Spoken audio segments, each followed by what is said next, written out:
Hello everyone, welcome back to विद्यार्थी.in। चलिए शुरुआत करते हैं अपने नेक्स्ट सेशन के साथ। Last characteristic of sound wave ये कह सकते हो, बिकॉज इसके बाद we are going to learn about speed of sound in different media. ठीक है, सो अभी के लिए हम स्टार्ट करते हैं और यहाँ पर हम लोग समझने वाले हैं एम्पलीट्यूड समझ चुके हैं, फ्रीक्वेंसी समझ चुके हैं, पिच और लाउडनेस कैसे उन दोनों पे डिपेंडेंट होते हैं वो समझ चुके हैं। Now it's this the time to learn about velocity. ठीक है, सो वेलोसिटी क्या है, बहुत सिंपल है, छोटा सा एक इससे रिलेटेड एक वेव इक्वेशन है, वो भी समझना जरूरी है। सो उसको भी समझेंगे और साथ ही साथ एक छोटा सा न्यूमेरिकल करेंगे। सभी कैरेक्टरिस्टिक्स जिनको हमने रिवाइज किया है उसको प्रैक्टिकली कहाँ पुट कर सकते हैं, we are going to go through that. एक बार उसको रिवाइज करेंगे and then we are done. ठीक है, चलो शुरुआत करते हैं।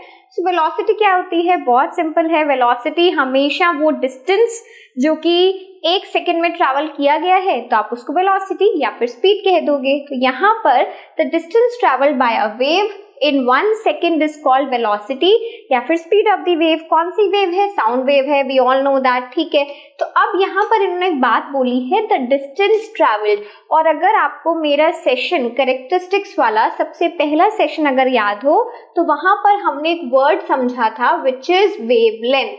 याद है आप लोगों को वेवलेंथ? वेवलेंथ मैंने क्या समझाया था, लैम्डा से समझाया था। क्या होती है वेवलेंथ या फिर एक वेव क्या होती है, जब हमारे पास कोई भी एक साउंड की इक्वेशन हो। फॉर सपोज ये मेरे पास एक साउंड वेव है, ठीक है, वेवलेंथ हुई।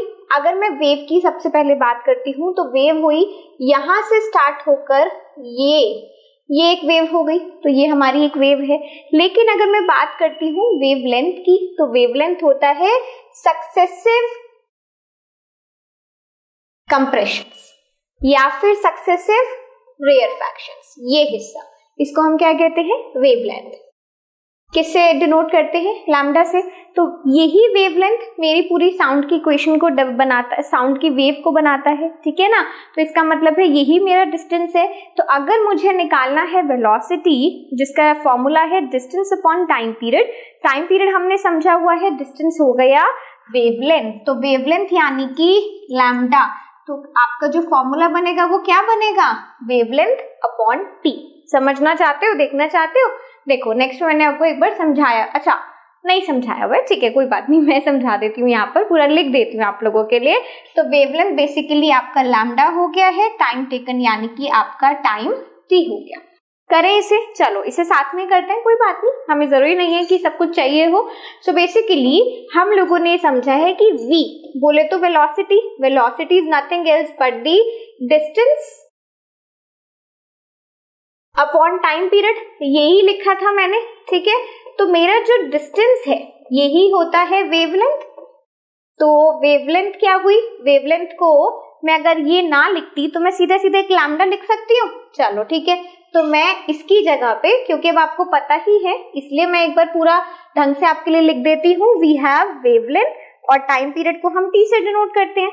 तो मेरे पास एक रिलेशन बना that v is equals to lambda by T. अब ऑल्सो क्या किसी को ये याद है that 1 by t is nothing else but equals to nu, that means frequency। हमारी फ्रीक्वेंसी क्या थी, फ्रीक्वेंसी और टाइम पीरियड के बीच का रिलेशन था इनवर्स प्रोपोर्शन का, यानी कि रेसिप्रोकल का। ठीक है, तो यहाँ पर ये जो 1 by t है मैं इसकी जगह पे न्यू कर सकती हूँ। तो मेरा जो v बनेगा यानी कि वेलोसिटी वो क्या बनेगी, लैम्डा। 1 by t की जगह पे मैंने न्यू कर दिया तो मेरी वेलोसिटी आ गई लैम्डा न्यू। और ये क्या है, ये है हमारी वेव इक्वेशन।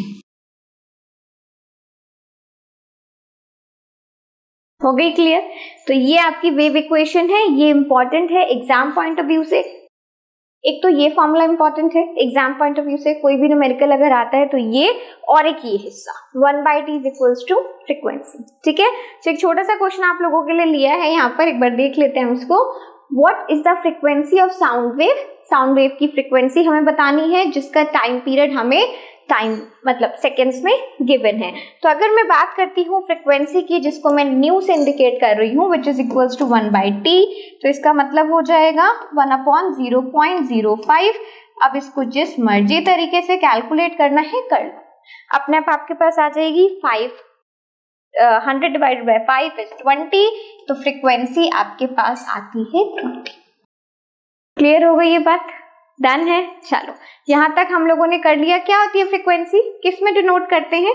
हर्ट्ज में डिनोट करते हैं ना, लिख दी हमने, ठीक है।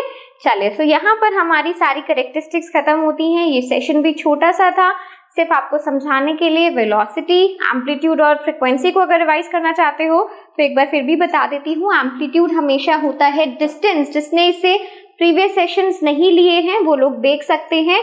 देखो, एम्पलीट्यूड होता है मैक्सिमम डिस्प्लेसमेंट, यानी कि आपका जो पार्टिकल है जब वो वाइब्रेशन में है तो वो कितना मैक्सिमम डिस्प्लेस हो सकता है अपनी ओरिजिनल पोजीशन से, जिसको हम मीन पोजीशन भी कहते हैं। तो ये एम्पलीट्यूड हो जाएगा, है ना। और अगर मैं बात करती हूँ किसकी, फ्रीक्वेंसी की, तो फ्रीक्वेंसी इज बेसिकली, अगर मैं बात करूँ कि एक सेकेंड में कितना उसने मूव किया है या फिर कितनी बार वेव क्रिएट्स हुई हैं, वाइब्रेट हुआ है, ऑसिलेशंस हुए हैं, तो उसको हम फ्रीक्वेंसी कहते हैं। तो ये मेरी एक वेव है, इसी तरीके से मेरी 2 वेव हैं, तो यहाँ पर फ्रीक्वेंसी 2 वेव्स 2 फ्रीक्वेंसी, ठीक है। क्लियर हो गया? तो बस now this is the time to end up the session. Will see you guys very soon. अब हम लोग कुछ नए और जो भी इसके आगे के टॉपिक्स हैं उसके साथ आप लोगों से मिलने वाले हैं, so stay tuned with us. Bye bye.